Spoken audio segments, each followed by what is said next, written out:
આપણે ભરેલા કંટોળાનું શાક બનાવવાના છે. કેમ કે જે આ મસાલો પણ ભાવતો હોય છે, પરંતુ જો આ રીતના બનાવશે તો બધાને છે તે આંગળા શાકતા થઈ જશે. એવું આપણે આ ભરેલા કંટોળાનું ગ્રેવીવાળું શાક બનાવવાના છે. તો ટોકમાં કન્ટિન્યુએશન નવા હોય તો ચેનલ સબસ્ક્રાઈબ કરી દેજો, લાઈક કરી દેજો, શેર કરી દેજો અને કોમેન્ટમાં બતાવજો તમને આ વિડીયો કેવો લાગે. આજે આપણે છે તે ભરેલા કંટોળાનું શાક બનાવવાના છે. તો કઈ રીતના બનાવું તે હું તમને બતાવવાનું છું. તેના માટે થઈને અહીં આપણે કંટોળા લીધા છે, તેને સાફ કરીને લીધા છે. અહીં છે તેને આપણે છે તે પહેલાં તો કઈ રીતના કટ કરવા તે હું તમને બતાવું છું. તો તેને આપણે છે તો આ રીતના છે તે પહેલાં તેને આપણે કિનારીએથી છે તો આ રીતના ઉપરથી દાંડલી પાડી નાખવાની ને તેને આપણે વચ્ચે આ રીતે શેકો પાડી દેવાનો ઊભો. હવે તેની અંદરથી આપણે વચ્ચેથી છે તો આપણે બિયા કાઢી નાખવાના આ રીતે કરીને, એટલે બી છે તે અંદરથી નીકળી જશે આ રીતના. કેમ કે બિયાને છે તો આ રીતના આપણે નીચે જ કાઢી નાખવાના. જો તમે ફાડા કરીને કરો છો તો પણ ચાલે છે, પરંતુ ફાડા કરતાં જો તમે આ રીતના આખા ભરોશો તો છે તે નીકળતા નથી. મસાલો ન કરશે તો આપણે મસાલો કરેલો હોય છે તે નીકળી જાય છે, એટલા માટે થઈને આ રીતના આપણે છે તે બધા છે તે કંટોળાને કરી નાખીએ આ રીતના વચ્ચેથી કટ કરીને. અહીં તમે જોઈ શકો છો કે આપણે છે તે કંટોળાને છે તે આ રીતના છે તે બધા છે તે ફાડીને અંદરથી બિયા કાઢી નાખ્યા છે. તો હવે છે તેને આપણે છે તે બાફવા મૂકી દઈશું. હવે તમે જોઈ શકો છો કે આપણે છે તે અહીંયા પાણી નાખી દીધું છે કુકરમાં. તો તેની અંદર અહીં આપણે છે તે 1 ચમચી જેટલું મીઠું નાખી અને તેને આપણે છે તે આ કંટોળા છે તે જ આપણે નાખી દેવાના છે. તો આ રીતે આપણે કંટોળા નાખી દઈએ. હવે તમે જોઈ શકો છો કે આપણે છે તે કંટોળા નાખી દીધા છે પાણીમાં. તો હવે છે તેને આપણે પેક કરી દઈશું અને છે તેની અંદર આપણે 2 સીટી થવા દઈશું. તો કંટોળા છે તે એકદમ સળી જશે. પછી આપણે છે શાક બનતા કંઈ વાર નહીં લાગે. અહીં આપણે છે તે કંટોળાને ભરવા માટે થઈને મસાલો કરવાનો છે. તેના માટે થઈને પહેલાં તો આપણે 6 કિલો ચણાનો લોટ છે તે નાખવાનો છે આ રીતે. તે અહીં છે તો આપણે મોટી 2 ચમચી જેટલું 1 કિલો ચણાનો લોટ નાખશું. અને હવે છે તેની અંદર આપણે છે તે સિંગને છે તે પીસી કરી રાખી છે તો તે નાખી દઈશું. તે અહીં આપણે છે તે થોડીક નાખવાની આ રીતે 1.5 ચમચા જેટલી. અને હવે છે તેની અંદર આપણે છે તે લીલા ધાણા લીધા છે તે નાખવાના છે. અને તેની અંદર હવે આપણે નાખવાના છે જે છે આપણે હળદર હોય છે તે હળદર ને મીઠું તે બધી મસાલા કરી નાખીએ. તેના માટે આપણે 1/2 ચમચી જેટલી હળદર નાખી છે. અને હવે આપણે છે તેની અંદર નાખવાના છે તે છે આપણે મીઠું નાખી 1/2 ચમચી જેટલું આપણે મીઠું એડ કરીને હવે છે તેની અંદર 1/2 ચમચી લાલ મરચું નાખી દેવાનું છે. અને હવે તેને આપણે છે તે સારી રીતના મિક્સ કરી લેવાનું છે આ રીતે હાથની મદદથી. અને મિક્સ કર્યા બાદ હવે તેની અંદર આપણે છે તે તેલ નાખવાનું છે. અને જો હજી તમારે તેને ચટપટો બનાવવા માગતા હોય મસાલો તો તેની અંદર તમે છે તે ચટણી ને બધી નાખ્યું છે એટલા માટે તીખાશ હોય છે. તો તેની અંદર તમે છે તે સાકરનો અથવા ખાંડનો પાવડર હોય છે તે પણ નાખી શકો છો. અને તેની સાથે છે તમે લીંબુનો રસ નાખો તો એકદમ ખટમીઠું બને છે. હવે તેની અંદર આપણે તેલ નાખી દઈએ આ રીતના. આપણે તેલથી જ આપણે તેનો લોટ છે તે બાંધવાનો છે. તો અહીં આપણે 2 થી 2.5 ચમચી જેટલું આપણે તેલ નાખી દીધું છે. અને હવે તેને મિક્સ કરી લઈએ બધો મસાલો આ રીતે. અને પછી આપણે છે તે કંટોળા છે તે બફાય છે ત્યાં સુધીમાં આપણે છે તે ગ્રેવી પણ તૈયાર કરી દઈએ વઘાર કરીને. અહીં આપણે ગ્રેવી બનાવવા માટે થઈને પહેલાં અહીં આપણે છે તે 1 ચમચી જેટલી આપણે છે તે લાલ મરચું અને તેની અંદર આપણે છે તે 1/2 ચમચી જેટલું આપણે છે તે મીઠું એડ કરીને આ રીતના. હવે તેની અંદર આપણે હળદર નાખી દઈશું અને આ મસાલો આપણે છે તે તૈયાર કરી નાખીએ. પછી તેની અંદર આપણે ગ્રેવી બનાવીશું વઘાર માટે. તેની અંદર આપણે કંઈ વાંધો ન હોય એકસાથે મિક્સ થઈ ગયું હોય એકસાથે નાખવા થાય. તો અહીં આપણે 1/2 ચમચી જેટલું આપણે હળદર પણ નાખી દીધી છે. તો હવે તેને સારી રીતના મિક્સ કરી લઈએ આ રીતે. હવે જ તેનો આપણે વઘાર કરી નાખશું. અહીં આપણે છે તે કઢાઈ લીધી છે તો તેની અંદર આપણે પહેલાં તો જો આ રીતના આપણે તેલ નાખી દેવાનું છે. તેલ આપણે વધારે નાખવું પડશે, ગ્રેવીવાળું આપણે શાક બનાવવાનું છે એટલા માટે થઈને.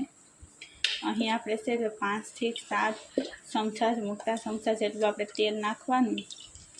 કેમ કે આપણું શાક છે તે એકદમ જોતાં જ બધાને ખાવાનું મન થઈ જાય એટલા માટે થઈને. અહીં તેલ ગરમ થાય છે તેની અંદર પછી આપણે નાખી દઈશું વઘાર કઈ રીતના કરવો તે. હવે તેલ થઈ ગયું છે તો તેની અંદર આપણે 1 ચમચી જેટલી રાઈ એડ કરી દેવાની છે. અને રાઈ છે તે કકડી જાય એટલે તેની અંદર આપણે છે તે મરચાંને નાખવાના છે. રાઈને કકડવા દઈએ પહેલાં તો. હવે રાઈ કકડિયા બાદ તેની અંદર આપણે મરચાં નાખી દઈશું. આ રીતના આપણે કટ કરીને રાખ્યા છે તે. અને મરચાં નાખ્યા બાદ તેની અંદર આપણે છે તે જે લીમડો આવે છે આ રીતના લીલો લીમડો તે નાખવાનો છે. હવે તેની અંદર આપણે છે તે લસણની પેસ્ટ બનાવીને રાખી છે તે નાખી દઈશું આ રીતે. હવે તેને લસણને છે તે સળવા દઈશું. હવે લસણ સળી જાય એટલે તેની અંદર આપણે આ રીતના આપણે છે શેકેલો લોટ રાખ્યો છે તે નાખી દઈશું. તે આપણે 1 ચમચી જેટલો રાખ્યો છે શેકી ગયો મોટી 1 ચમચી, અને તે નાખીને તેને આપણે સારી રીતના આ રીતના મિક્સ કરી લઈશું આ રીતે.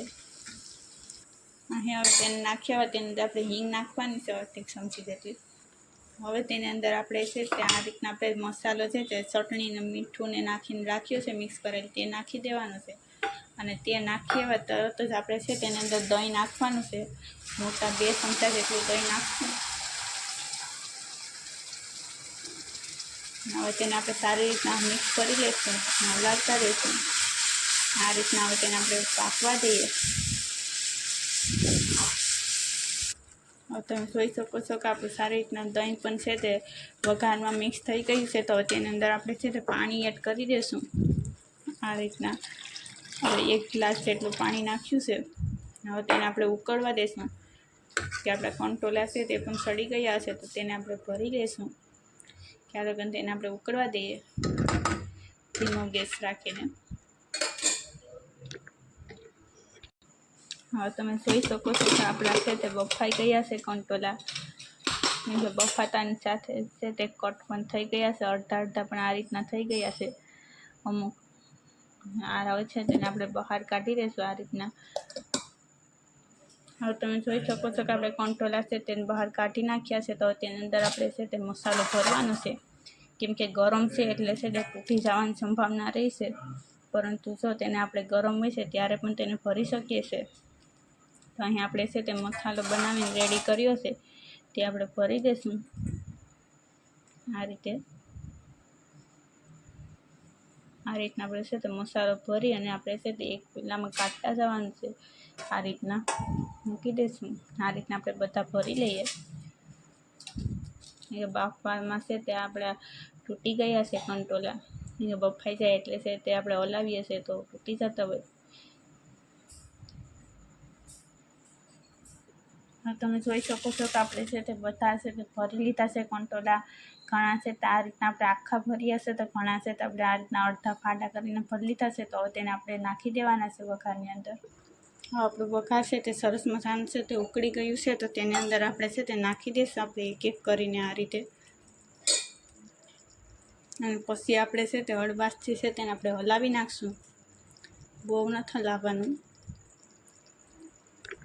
તમે જોઈ શકો છો કે આપણે બધા કંટોળા નાખી દીધા છે. તેની ઉપર આપણે છે તો અહીં આપણે 1 ચમચી જેટલી આપણે ખાંડ એડ કરી અને હવે છે તેને આપણે હલાવી નાખશું. એટલે ખાંડ પણ તેની સાથે છે તે મિક્સ થઈ જાય. તેને હવે આપણે છે થોડી વાર માટે સળવા દેવાના છે. સાજી કરીને જ સળવા દેવાના. કારણ કે આપણે છે તે રસો છે તે ગ્રેવી કરી છે તે ઓલરેડી પાકી ગયેલ જ છે.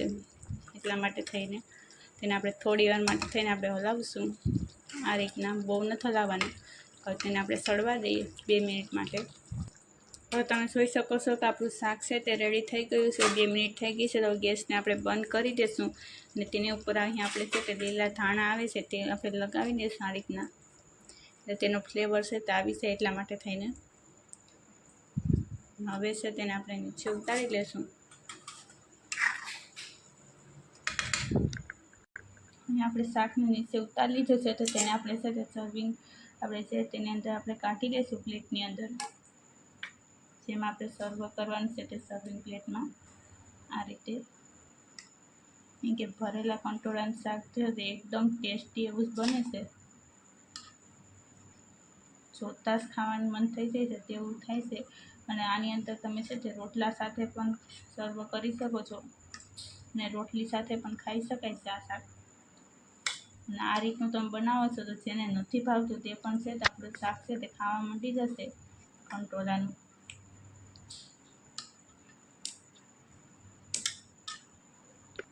હા, આપણે તેની ઉપર ફરી પાછી છે તો આપણે થોડાક ધાણા છે તે લીલા નાખી દઈશું આ રીતે, જેથી કરીને આપણું શાક છે તે એકદમ ટેસ્ટી એવું બને. તમે જોઈ શકો છો કે આપણું ભરેલા કંટોલાનું શાક છે તે બનીને રેડી થઈ ગયું છે. કેમ કે જોતાં જ ખાવાનું મન થઈ જશે તેવું એકદમ ટેસ્ટી એવું આપણું શાક બની ગયું છે. તો નવા હોય તો ચેનલને સબસ્ક્રાઈબ કરી દેજો, લાઇક કરી દેજો, શેર કરી દેજો અને કોમેન્ટમાં બતાવજો તમને આ વિડીયો કેવો લાગે છે તે.